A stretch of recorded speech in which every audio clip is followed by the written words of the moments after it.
Alors, un match international, c'est toujours un match international, c'est un événement particulier, hein, particulier pour une ligue qui organise, particulier pour les pratiquants du football, notamment du football en salle.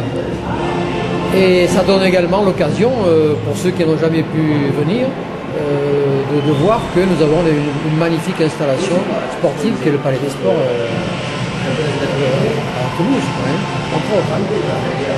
Et le fait de pouvoir organiser cette rencontre et que je pense que les deux vont être réussis, c'est pour l'avenir d'autres, peut-être finale de Coupe de France ou ainsi de suite.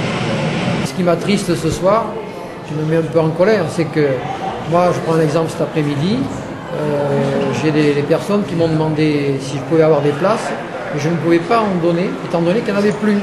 Il y a beaucoup de gens qui ont pris des places et qui ne sont pas venus. Et ça, c'est un peu rageant. C'est un peu rageant pour tout le monde, pour les équipes nationales, parce que c'est quand même pas rien d'avoir une équipe nationale étrangère qui vient jouer en France.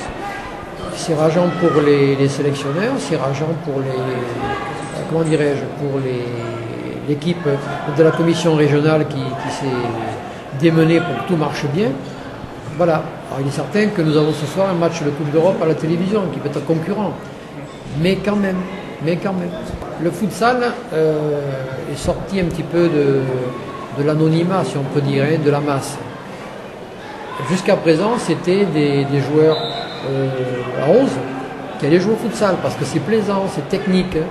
Mais au fur et à mesure, et ça c'est mon souhait, hein, on doit arriver à avoir des joueurs spécifiquement futsal. Et nous aurons des arbitres spécifiquement futsal, comme Austin qui est là, qui est de la Ligue Midi-Pyrénées, et qui est un arbitre qui arbitre à 11, mais qui a une spécificité futsal aussi.